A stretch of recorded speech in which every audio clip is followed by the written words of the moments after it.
다시 한번 여러분 새해 복 많이 받으세요. 여러분 1년 중에서 가장 긴 달이 1월 달입니다. 시간이 1월 달에 천천히 가죠. 그런데 2월이 되면 그 2월이 빨리 지나갑니다. 이때 정신 바싹 차리지 않으면요 금방 상반기가 지나갑니다. 세월을 허송하지 않기 위해서는 우리가 항상 1월과 같은 자세로 살아야 됩니다. 계획을 세우고 목표를 세운 것을 가지고 항상 확인하면서, 그리고 하루를 길게 느껴질 만큼 많은 경험을 겪어내야 하는 것 같습니다. 그래서 제가 살아가면서 지혜 가운데 하나는요, 어떤 거는 시간이 빨리 가야 좋은 게 있고요, 어떤 거는 시간이 빨리 가면 안 좋은 게 있어요. 그래서 빨리 가면 좋은 것과 빨리 가면 안 좋은 것을 중첩해가지고 연결하려면 제가 느낄 수 있어요. 빨리 가서 좋을 수도 있지만 늦게 가서 좋을 수 있죠. 자, 여러분, 제가 말씀 전하기 전에 그냥 여러분에게 지금 이렇게 생각을 포커스를 맞추도록 제가 말씀드리는 거예요. 제가 한 달 전에 동치미를 담았었어요. 근데 동치미를 담는데 어르신들이 뭐 이렇게 어려워 쉬워라고 말하지만 항상 걸리는 거가, 이 동치미를 담자마자 먹지 않고 한 이틀 정도는 이걸 익혀야 되니까 이틀 기다리는 거가 좀 부담이 될 때가 있어요. 근데 담아놓고서는 이틀간 기다리는데 이 이틀간이 길게 느껴지지 않을 만큼 제가 또 다른 거를 딱 설치해 놓으니까 이 이틀이 벌써 그냥 확 가더라고요. 오늘 저희 집에 성별에 오시면 동치미를 맛보실 수 있을 것 같습니다. 자, 여러분, 오늘 제가 여러분과 나눌 것은 예수님의 교회인데요, 요즘 우리가 빌립보서에 있는 말씀을 묵상하면서 이 본문 말씀을 제가 만나고 이 말씀을 묵상하다가 너무 중요한 사실을 제가 정리하게 됐습니다. 성도 여러분, 이 세상에는요 두 종류의 잘못된 사람들이 있습니다. 가짜를 진짜처럼 믿고 사는 사람도 있어요. 그리고 또 하는 사람들은요 진짜를 가짜처럼 믿고 살아가는 사람도 있습니다. 그러니까 둘 다 문제입니다. 신천지 신학교 졸업식이 유튜브 영상에 올라와 있는데요, 제가 그거 보고요 슬프면서 놀랍고 괴로웠습니다. 10만 명이라는 숫자가 졸업을 하는 겁니다. 한 운동장을 빌려서 하는데 제가 충격을 받았어요. 그들 안에 기쁨과 감격이 있더라고요. 그리고 얼마나 교묘하게 짜집기를 해놓았는지, 이 기독교에서 탁월한 강사가 성경 통독에 대한 그 강의를 한 내용을 짜집기 해가지고요 이상한 부분만 들려주고요 지금 오늘날 교회에 이렇게 가르치고 있다면서 그거를 비판하게 만들고, 그리고 그들이 가르치고 있는 이 가르침이 얼마나 오묘하며 깊이가 있는지를 막 증언하는 거예요. 성도 여러분, 우리는 가짜를 탓하는 것도 중요하지만 진짜를 가졌으면 진짜같이 믿어야 됩니다. 진짜를 가짜같이 믿는 사람이 많아서 참 허망한 겁니다. 차라리 드라마였으면 좋겠어요. 드라마는 끝이라도 있죠. 역할에도 바꾸죠. 근데 이게 리얼한 우리 인생이기 때문에 심각한 겁니다.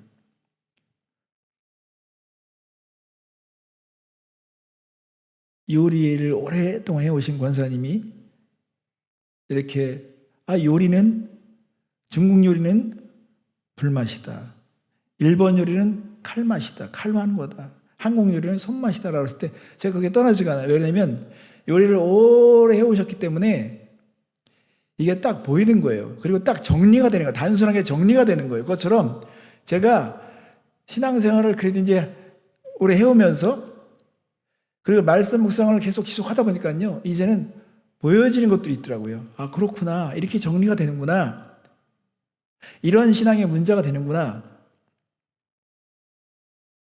혼탁한 이 시대에 코로나가 더 이런 걸 부추겨서 사람들을 방구석 신앙으로 만들었어요. 그리고 지식과 정보를 얻는 것이 믿음이라고 착각하게 만들었습니다. 사도 요한은 요한일서 4장 1절 말씀에 영을 분별해야 될 것을 말하고 있습니다. 사랑하는 자들아, 영을 다 믿지 말고 오직 영들이 하나님께 속하였나 분별하라. 많은 거짓 선지자가 세상에 나왔습니다. 이것이요, 사도 요한이 살던 시대의 현실이었습니다. 영지주의자들이 예수님이 하나님의 아들이시며 육체에 오신 것을 믿지 않았습니다. 그리고 기독교는 큰 위기를 맞은 적이 있었습니다. 정말 논리적으로 탁월하게 설명해내는 교묘한 거짓 선자들이 있었어요. 전 그래서 오늘 이 시대에 예수님의 교회라면 이 예수님의 교회를 분명히 나타내 줄 수 있는 특징을 몇 가지로 정리해 드리겠습니다. 이것은 분명한 것입니다. 먼저 우리가 오늘 빌립보서 2장 말씀이면 사도 바울은 어떤 교제, 관계, 이걸 전제로 해서 말하고 있습니다. 오늘 읽었지만 2장 3절, 4절 말씀 보십시오. 아무 일에든지 다툼이나 허용으로 하지 말고 오직 겸손한 마음으로 각각 자기보다 남을 낮게 여기고 각각 자기를 돌볼 뿐더러 또한 각각 다른 사람들의 일을 돌보아 나의 기쁨을 충만하게 하라. 성도 여러분, 사도 바울만큼 어렵고 곤욕을 치르는 사람은 없습니다. 사도 바울은 심지어 교회로 하여금, 그 시대의 교회 지도자로 하여금 음모를 당하고 그리고 오해를 받게끔 그들이 조장을 해가지고 사도 바울이 무척 어려움을 당했습니다.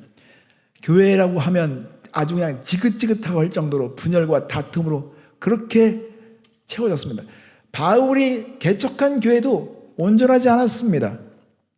성도 여러분, 우리가 교회가 문제가 많죠. 분열이 있고 다툼이 있고 싸움이 일어나는 것이 교회입니다. 그럼에도 불구하고 사도 바울은 이 교회에 대해서 집착하는 게 있습니다. 교회는 그리스도의 몸이다. 교회는 그리스도의 지체된 몸이기 때문에 우리는 모여야 되고 우리는 하나 되어야 되고 한 소망 가운데 우리는 한 몸을 이루어야 된다고 계속 그는 강조하고 있는 것입니다.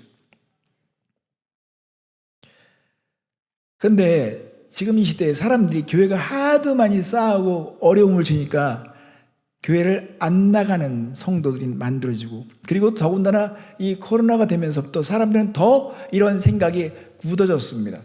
그래서 좋은 정보, 좋은 설교, 좋은 깨달음을 얻는 것이 믿음을 얻는 것이라고 사람들이 착각하게 됐어요. 여기에 우리가 속으면 안 됩니다. 여기에 속는 이유들이 있습니다. 우선 사도 바울은 교회에 대해서 분명하게 정의하는 게 있습니다. 에베소 1장 23절이면 교회는 그의 몸이니 만물 안에서 만물을 충만하게 하시는 이의 충만합니다.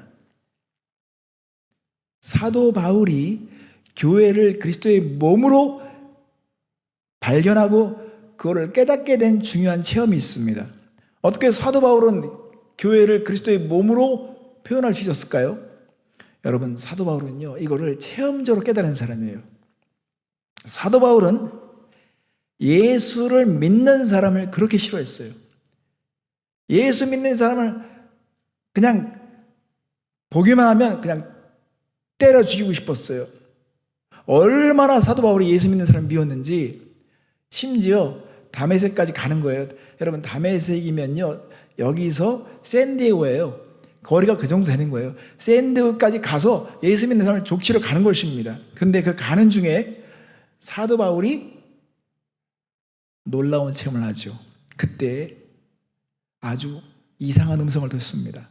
사도행전 9장 4절과 5절 말씀이면 사도 바울이 예수님, 부활하신 예수님으로부터 이런 질문을 받습니다. 땅에 엎드려져 들음에 소리가 있어 이르되 사울아 사울아 내가 어찌하여 나를 박해하느냐 하시거늘 대답하되 주여 누구시니까 이르시되 나는 네가 박해하는 예수라. 이 당시 사울은 예수님을 만난 적도 없고요. 히스토리컬한 예수님을 그는 본 적이 없습니다. 그가 예수님을 때린 적이 없어요. 예수님을 박해한 적이 없습니다. 그런데 예수님은 왜 네가 나를 때리느냐? 네가 왜 나를 박해하느냐라는 질문을 받습니다. 여기서 사울은 새로운 인사이트를 얻게 된 것이죠. 오늘 이 시대를 사는 예수님의 사람들은 예수님의 몸과 같구나. 내가 그들을 때리는 것은 즉 예수님을 때리는 것구나. 이렇게 깨닫게 된 것입니다. 그래서 바울은 교회를 그리스도의 몸으로 말하면서 우리 성도 한 사람을 지체로 말합니다. 고린도전서 12장 27절이면 너희는 그리스도의 몸이요 지체의 각 부분이라. 이 땅을 사는 성도들은 그리스도의 몸이요 각 지체라는 것입니다. 그런데 이 지체라고 하는 것이 되게 중요한 것입니다. 제가요 저희 매형을 보면서 깨달은 게 있어요. 저희 큰매형이 돌아가셨는데 저희 큰매형이 사냥을 좋아했어요. 그리고 제가 큰매형을 만나면 큰매형 안에는요 장수 같은 마음이 있어요. 아주 장군과 같은 마음이 있어요. 담대함이 있습니다. 그래가지고 어떤 땐 총을 가지고 사냥을 하러 갔지만 그날은 활을 가지고 사냥을 하러 갔었어요. 그런데 고요태가 12마리가 한꺼번에 그냥 다가오는 거예요. 공격하려고. 그러니까 저희 매형이 이걸 위협을 하면서 막 피하는데 그때 이제 쥐가 난 거예요. 다리에 쥐가 난 겁니다. 여러분 다리 쥐 나면 꼼짝 못 하잖아요. 근데 쥐가 나니까 그래도 이거를 내가 여기서 포기하면 나는 죽는다. 그래서 이 쥐가 난 상태 속에서 계속 이걸 위협을 하면서 차까지 가는 가운데서 이 다리 그 근육이 파열이 됐어요. 근데 그때 그 파열된 이후부터요 건강이 급격하게 나빠졌습니다. 왜냐하면 사람이 걷지를 못하면 심장에도 영향을 줍니다. 그러니까 우리 지체라고 하는 것은요 다 연결되어 있습니다. 그래서 우리가 이 지체라고 하는 것을 우리가 정말 심각하게 생각해야 합니다. 그리스도인들이 혼자 믿는다. 내가 뭐 혼자 잘 믿으면 되지. 왜 굳이 교회 가지고 다투는 걸 봐야 되느냐. 나는 그냥 혼자서 믿는다. 이것은요 되게 위험한 신앙입니다.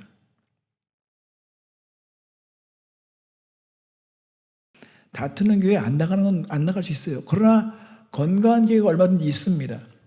내가 내 집안에서 어려움이 있다고 해서 이 세상에는 가정은 존재하면 안 된다고 말하는 것은 말이 되지 않습니다. 건강한 가정들은 얼마나 있습니다. 축복을 받는 경험을 갖는 그런 가정도 있습니다. 차 사고가 나고 대형 사고가 나고 그래서 차에 대한 그 트라우마가 있다 할지라도 이 세상에 차가 주는 유익은 얼마든지 많습니다. 그것처럼 교회가 하나님께서 가지고 있는 그 디자인하신 그 의도대로 되지 않아서 그렇지 교회는 하나님의 엄청난 비전과 꿈이 있는 곳입니다. 교회는 치유받고 그 교회 안에서 축복을 받고 사랑을 경험하며 막 성장하는 그런 것으로 하나님께서 꿈을 꾸셨습니다.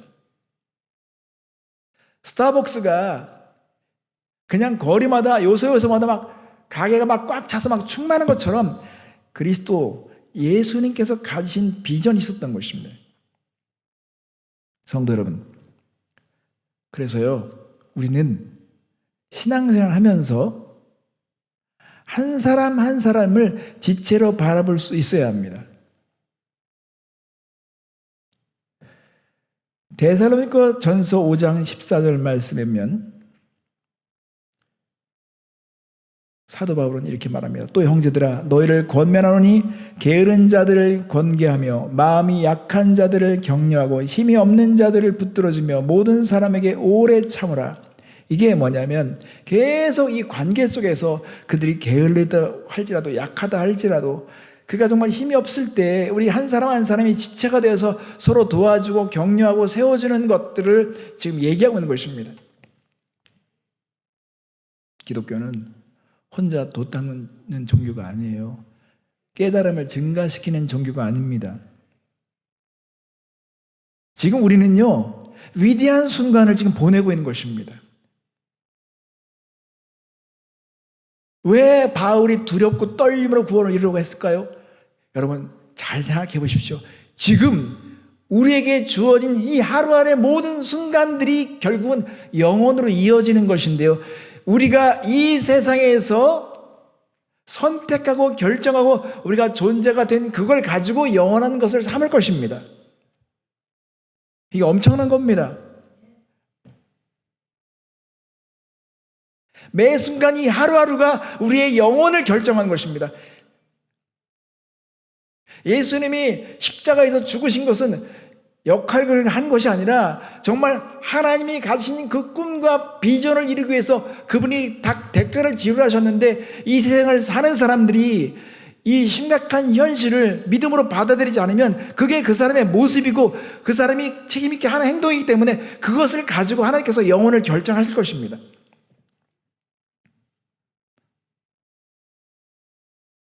그러니까 인생은요, 어떻게 보면 공평한 것입니다. 많이 가진 사람은 그 가진 것 때문에 믿음을 순수하게 갖기 어렵죠. 그러니까 조건이 되게 안 좋은 것입니다. 그래서 생각해요. 내가 보내고 있는 이 하루하루에 내가 심는 이 행위가 나의 영원한 것을 결정한다면 나는 제대로 심어야 되고 바로 심어야 되는구나. 이게 좀 엄중한 것입니다. 뭐 어떻게 한번 해보고 마는 게 아니에요. 지금 이것은 하나님이 결정하신 것입니다. 하나님께서 이 우주를 창조하시면 지구를 창조하시고 사람을 창조하시면서 그 한 사람 한 사람의 됨됨이가 그 사람들의 그 결정과 선택이 영원한 것을 만들어내기 때문에 우리의 선택은 두렵고 떨려야 되는 것입니다. 그래서요, 히브리서 기자는요, 이 히브리서는요, 그 당시에 정말 가혹할 만큼 심각한 핍박이 있던 시대에 쓰여진 편지입니다. 근데 이 시대에 사람들이 차라리 혼자 숨어 지내면 편하는데 자꾸 모이라고 그래. 이거 혼자 지내면 되는데 자꾸 모이라고 그래. 그래도 모여야 된다고 말하고 있어요. 히브리서 기자는 말합니다. 히브리서 10장 24절 25절 서로 들어봐 사랑과 선행을 격려하며 모의를 패하는 어떤 사람들의 습관과 같이 하지 말고 오직 권하여 그날의 가까움을 볼수록 더욱 그리하자. 그래서 진짜 예수님의 교회는요, 몸으로 인식하기 때문에 우리는 모이는 것입니다. 그리고 하나님이 보시는 것은요, 하나님이 보신 것은 우리 한 사람 한 사람의 인격의 변화에 대한 기대가 있는 것입니다.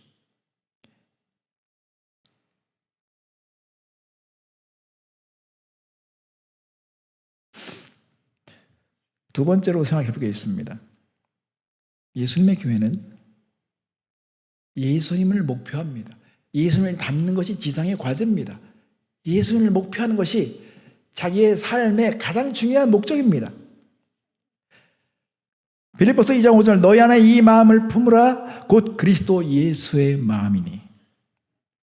이 마음은 예수의 마음을 품으라는 것입니다. 이 마음 품고 살아야 된다는 것입니다.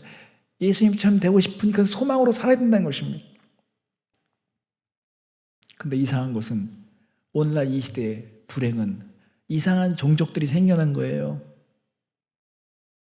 세상을 품으면서도 예수님을 품어도 되는, 그것이 가능한 것처럼 믿고 살아가는 사람들이 만들어진 것입니다. 돈을 사랑하면서도 하나님을 사랑할 수 있다는 것을 마치 확신이라도 하듯이 그렇게 믿고 살아가는 종족들이 만들어진 거예요. 교회가 그런 사람들을 허락한 것입니다. 예수님은 두 신을 섬길 수 없다고 말씀하셨습니다.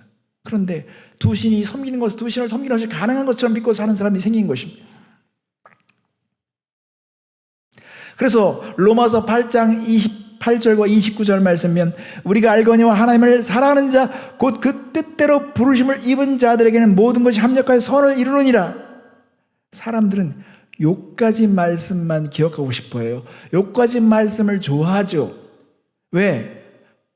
합력해서 선을 이룬다고 하니까. 근데 문제는 여기서 합력해서 이루는 선이 무엇인지에 대한 질문하지 않습니다. 도대체 하나님은 사랑하는 자를 불러서 그 뜻대로 부르심을 입은 자들을 이 모든 것을 합력해서 뭘 이루려고 하는 것인가? 무엇을 보고 싶어 하시는 것인가? 그게 그 다음 절에 나오는 것입니다. 그 선이 하나님이 미리 아신 자들을 그 아들의 형상을 본받게 하기 위해서 미리 정하셨기 때문에 그것을 위해서 하나님은 모든 수단과 모든 것을 환경을 동원하시는 것입니다. 그래서 하나님이 말씀하시는 그 선은 그 아들의 형상을 담게 하는 것이 선인 것입니다. 선한 싸움을 싸우라. 이 선한 싸움을 싸우니까 마귀만 생각하면 안 되죠. 왜 싸움도 선한 싸움입니까? 하나님이 이루시고자 하는 그 목적이 너무 선하기 때문에, 그것이 너무 고상하기 때문에, 그걸 이루어야 하기 때문에, 이 싸움은 그것을 이루어내야 되기 때문에 선한 싸움을 싸우라는 것입니다. 그리고 우리는요, 인생을 허비하면 안 됩니다. 사단은 속여서 우리를 썩을 것을 위해서 종노릇하게 만들죠. 그러나 우리는 속아서는 안 됩니다. 오늘 이 시대를 바라면서 안타까운 게 뭡니까? 사람들이, 이 세대가 점점 하나님의 이 뜻에 대해서 민감하지 못하고 이 뜻에 대해서 무식한 사람들만 채워지는 거예요. 이 세대가. 요즘에 한국은요, 자식들을 안 낳는 이런 이 풍조, 아이들이 결혼하면 자식들을 안 낳아요. 되게 이기적인 것입니다. 늘 그들이 항상 젊고 행복할 거로만 생각하죠. 근데 정말 지혜로운 사람은 내 이 생각이 30년 후에도 오를 것인가, 50년 후에도 내가 후회하지 않을 것인가 생각해 봐야 됩니다.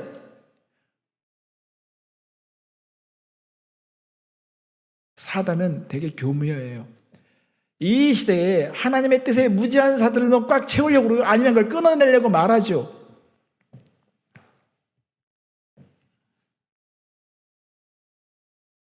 그래서요, 하나님은 가끔마다 어떤 사건을 허락하시죠. 이태원 사건을 보면서는 제가 그 증언하는 사람의 말을 들으면서 약간 깨달았어요. 소방대원이 빨리 피하세요, 뒤로 피하세요 그런데 사람들이요, 자기가 어디서 온지를 모르겠더래요. 내가 지금 둥둥 떠 있는데 내가 어디서 왔는지 모르겠대. 어디 뒤로 가는데 내가 뒤가 어딘지 모르겠대. 내가 온 사방에 다 왔기 때문에 막 잼이 돼가지고 그냥 죽는 것입니다.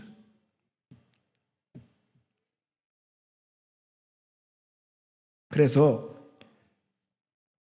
사도 바울은요, 고린도후서 4장 3절과 4절 말씀에 이렇게 경고합니다. 만일 우리의 복음이 가려웠으면 많은 자들에게 가려진 것이라. 그 중에 이 세상의 신이 믿지 아니한 자들의 마음을 혼미하게 하여 그리스도의 영광의 복음의 광채가 비치지 못하게 하매니 그리스도는 하나님의 형상이니라.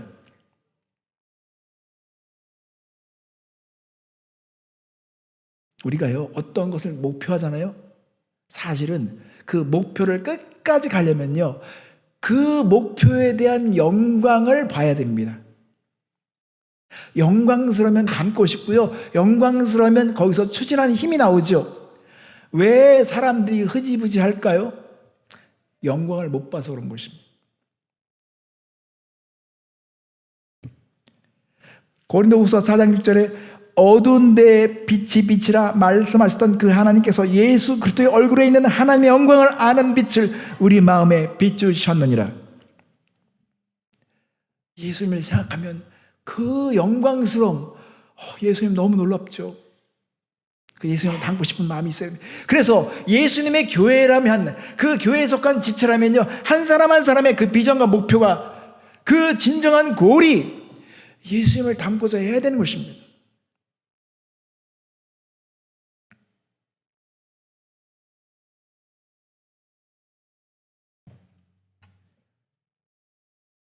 여러분 모두가 다 예수님을 닮는 것이 목적이었으면 좋겠습니다. 제가 어렸을 때 청년 때 그 담임 목사님이 정원군은 나중에 훌륭한 장로 되어야지라는 말을 들었을 때 제가 막 감격스러웠어요. 목사님이 나에 대해서 이렇게까지 기대해 주시는구나. 그런데 사실은 제가 이 시간이 지나고 보니까요, 그 말씀 자체가 어떤 의미로 목사님 말씀하시는 걸 이해하지만 이거 자칫 잘못하면 속을 수 있는 거거든요. 장로 되는 거가 훌륭한 믿음의 어떤 목표와 골로서 내가 착각하게 될 수도 있는 거거든요. 훌륭한 장로 돼야지 아닙니다. 그게 우리의 부르심이 아닙니다. 그래서 장로님이 돼가지고 교회에서 군림하고 과시하고 아주 싸움에 아주 장문이 된 이유가 있죠. 왜냐하면 예수님을 닮는 것이 목표로 살아오지 않았기 때문에 그렇습니다. 더 겸손해야죠. 예수님을 닮는 것이 목표인 사람은 시간이 갈수록 작년보다 올해가 더 겸손할 수 있을 것입니다. 어디까지 우리가 살아야 합니까? 어디까지 우리가 목표해야 합니까? 에베소 4장 15절에 나와 있습니다. 오직 사랑 안에서 참된 것하여 범사에 그에게까지 자랄지라. 그는 머리니 곧 그리스도라.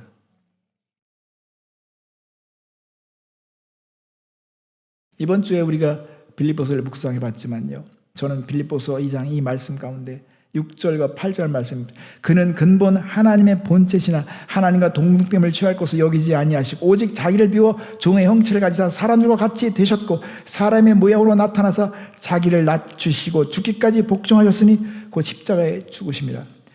제가 이번에도 묵상글에 남겼지만 예수님이 자기를 비우셨다는 이 말씀이 너무 중요합니다. 예수님은 자신의 신적인 능력을 비우신 것입니다. 껍데기처럼 사람처럼 되신 것입니다. 제가 살면서 가장 큰 유혹은 내가 할 수 있는데 안 하는 거. 이것처럼 힘든 게 없어요. 내가 요 말만 하면은 다 해결되는데, 요 말만 하면 내가 오해를 받는데, 요 말만 하면은 내가 내 자신이 증명이 되는 데라는데 요거를 참는 거, 이게 힘든 거예요. 예수님은 자기 존재를 얼마든지 증명할 수 있을 만큼 신적인 능력이 있었지만, 그러나 예수님이 우리를 위해서 모델이 되어주시고 우리가 닮아야 될 그런 모범이 되어주시기 위해서 우리와 똑같은 출발선상에서 시작하셨다는 것입니다. 인간의 모양이 되신 거예요. 똑같은 유혹을 받으신 것입니다. 사람들이 그랬어요. 에이, 하나님이니까 무리를 거르셨겠지. 아니, 하나님이니까 그렇게 기적을 베푸셨겠지. 그거는 그들이 착각한 거예요. 예수님이 이 비우셨다는 말씀을 곡해한 것입니다. 예수님이 그 기적을 행하신 것은 예수님께서 신적인 능력이기 때문에 행하신 것이 아니라 예수님이 완전히 자기를 비우시고 하나님께 순종하며 하나님을 전체를 의지하니까 그 의지할 때 하나님께서 그 능력을 행해 주신 것입니다. 나는 스스로 아무것도 할 수 없다고 말씀하셨습니다. 그래서 우리가 예수님께 배워야 되는 것은 그런 자기 비움과 겸손을 배우고 철저한 순종을 배워야 되는 것입니다. 세 번째로, 예수님의 교회는 특징이 뭐냐? 예수님만 경배합니다. 빌립보서 2장 10절과 11절 말씀에 하늘에 있는 자들과 땅에 있는 자들과 땅 아래에 있는 자들로 모든 무릎을 예수의 이름에 꿇게 하시고 모든 입으로 예수 그리스도를 주라 시인하여 하나님 아버지께 영광을 돌리게 하셨느니라. 요즘에요, 유튜브에 너나 나나 할 것 없이요, 성경을 가르치겠다고 스스로 나선 사람이 너무 많아졌어요. 연예인들도 성경을 가르치겠다. 여기저기서 막 그 성경을 통달한 사람이 막 증언해요. 자세히 봅니다. 들어봅니다. 여러분, 어떤 것을 많이 알고 설명을 잘해내는 것은 좋죠. 중요한 것입니다. 근데 끝까지 가봐야 돼요. 그 사람이 정말 예수님을 얼마나 사랑하고 얼마나 경배하려는 마음이 있는 걸 봐야 되는 것입니다. 이게 아니면 그거는 지식 나부랭에 불과한 것입니다. 우리 입으로 들어갈 때요, 입으로 들어가는 건 다 똑같아요. 들어가는 것 같아요. 그러나 기도로 들어가면 죽죠. 식도와 기도가 통로가 다른 것처럼 그가 성경에 대해서 유창하게 많은 것을 설명을 낼 수 있지만 중요한 것은 예수님을 진짜 안다. 예수님이라고 하는 그 다스림이라는 통치에 대한 현실을 믿는다. 그러면 어떻게 경배하지 않을 수 있겠습니까? 신이 존재된다고 당위성을 설명해내는 것과 내가 지금 예수님 앞에 엎드려 경배하는 것은 다른 차원인 것입니다. 그래서 신학자들 가운데요, 무신론자들이 있을 수 있는 것입니다. 기도에 대해서 기도해야 된다, 기도는 중요하다고 논리적으로 많이 설명할 수 있지만 당장 기도하는 것과는 다른 것입니다.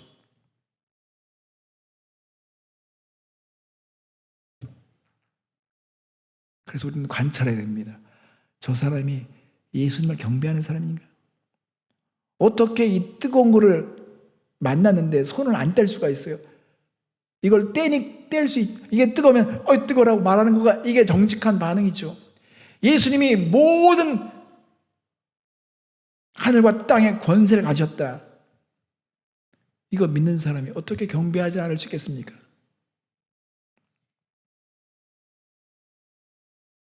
왜 예수님을 우리가 경배해야 합니까? 골로새서 1장 16절이면 예수님을 창조주로 표현합니다. 만물이 그에게 창조되되 하늘과 땅에서 보이는 것들과 보이지 않는 것들과 혹은 왕권들이나 주권들이나 통치자들이나 권세들이나 만물이 다 그로 말미암고 그를 위하여 창조되었고, 여기서 그라고 말하는 것은 예수님을 말하는 것입니다. 그래서 엄밀히 말하면 우리가 이 지상의 관점에서 볼 때 이 천지 창조에 개입하셨을 때 빛이 있으라라고 말씀하셨던 분은 예수님이십니다. 그냥 하나님이라고 생각하지 마세요. 우리는 속습니다. 빛이 있으라고 말씀하신 것은 예수님이 입에서 나가신 것입니다. 단지 그분이 이 땅에 오셔서 그 말씀 자체를 또 사신 것입니다. 그래서 예수님의 말씀이 그렇게 중요한 것입니다. 창조자의 입에서 나가신 말씀인 것입니다.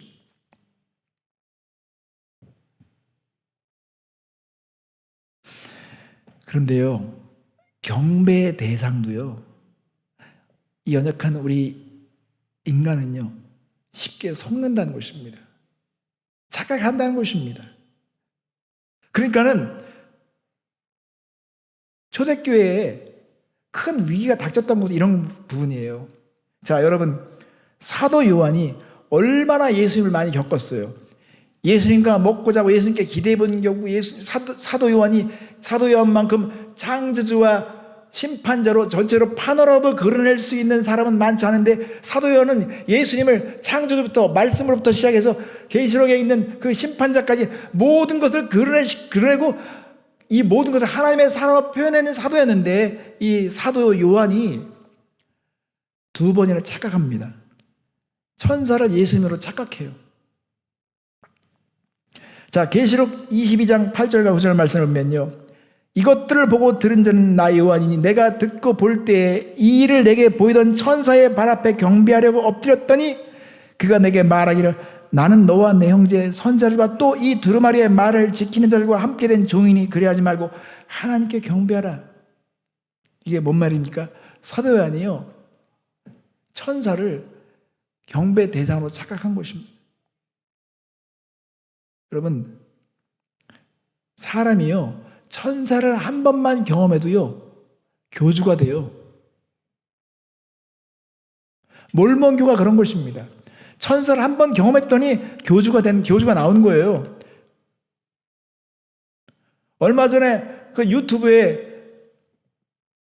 아직은 세상을 떠들썩하게 뉴스에 나온 어떤 교계 어른이 있어요. 근데 그분이 교회에서 집살이라면서 마당 쓸고 이렇게 쓸던 분이신데 한 번 천사를 겪었어요.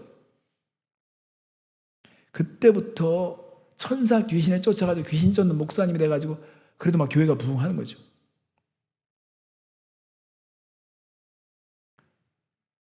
그렇게 흥하면서 수많은 제자들을 키워가지고 그 제자들한테 막 귀신 쫓는 거 가르쳐주고 그래가지고 그 교세가 막 컸지만 열매를 보리라.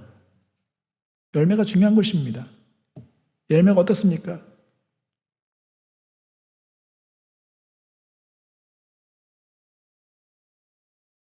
우리가 천사를 경험해도요, 사람이 완전히 달라지는데, 우리가 천사를 경험하는 것과 예수를 경험하는 것, 이것을 구분할 수 없을 만큼 헷갈리는 이런 연약함이 있어요. 그래서 우리가 예수님을 더 알아가야 되는 것입니다. 내가 천사 앞에 굴복하지 않기 위해서, 천사를 경배하지 않기 위해서는 예수님을 더 알아가야 되는 것입니다.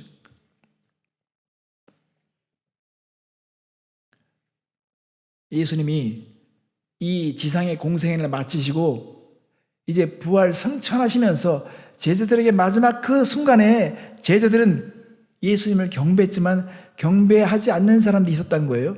자, 마태복음 28장 18절 말씀 보겠습니다. 예수를 배웠고 경배하나 아직도 의심하는 사람도 있더라. 예수께서 나와 말씀하여 이르시되 하늘과 땅의 모든 권세를 내게 주셨으니, 예수님은 자신이 지금 하늘과 땅의 모든 권세를 가졌다고 지금 선언하고 계신 것입니다. 그 왕권을 가지고 다시 오실 것입니다. 그럼 우리는 그 예수님을 더 밝히 알고자 우리는 매일같이 그렇게 사모하면서 말씀 앞에 엎드려 그 예수님을 경배하는 훈련을 계속 해야 되는 것입니다.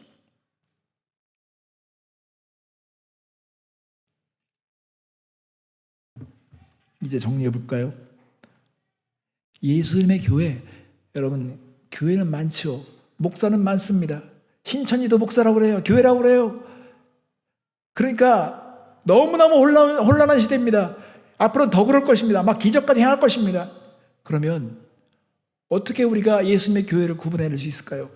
영을 다 믿지 말아야 됩니다. 그렇다면 첫째, 정말 나 한 사람 한 사람을 그리스도의 몸된 지체로 여길 수 있어야 된다는 거. 우리는 싸우더라도 같이 모여야 됩니다. 자꾸 부대껴야지 내 모습, 내 수준을 압니다. 그래서 그 인격이 변화되는 것을 위해서 그렇게 해야 돼. 그래서 아이고야, 제가 제 가족을 관찰해봐도 그래요. 우리 같은 이런 가정도요, 가족이 하나 되는 게 이렇게 힘든데, 이 가족도 힘든데 교회는 어떻겠습니까? 이거 가족, 그러니까 교회는 싸울 수밖에 없구나. 교회는 진짜 분열을 되는 거는 그냥 조금만 정신 안 차리면 그냥 분열되는구나. 그렇죠. 우리 자식들도 내 마음대로 못 하는데 어떻게 그 교회 안에 내 자식도 아닌 사람을 어떻게 마음대로 조정할 수 있겠습니까? 그러니까 각자가 하나님을 알아가지 않으면요, 이거는요 불보듯 뻔한 것입니다. 그래서 각자 하나님을 알아가도록 계속 그렇게 하는 거예요. 우리가 형제자매를 사랑하는 방법은요, 내가 주님을 알아가는 거예요. 내가 주님을 막 계속 알아가는 거예요. 이게 사랑하는 방법이에요. 알아가지 않으면서 자꾸 판단하면서 너 이랬지, 그러면 이게 해결이 안 되더라고요. 그래서 교회를 그리스도의 몸으로 지체로 볼 수 있는 눈을 가진 사람이 예수님의 교회라는 것. 그리고 그 사람의 말을 잘 들어보세요. 무엇이 목적인가? 저는 예수님을 닮고 싶습니다. 예수님이 내 목표예요. 그러면 그 사람은 진짜입니다. 그 사람은 분명히 시간이 지나면 변화될 것입니다. 그리고 우리는 어떤 상황이 돼도 예수님을 경배할 수 있어야 됩니다. 경배해야 돼요. 그게 진짜 교회입니다. 사람을 경배하는 것이 아니라 어떤 교주 같은 지도자, 그런 설교를 잘하는 분을 우리가 추앙하는 것이 아니라 진짜 예수님만 보여야 되는 것입니다.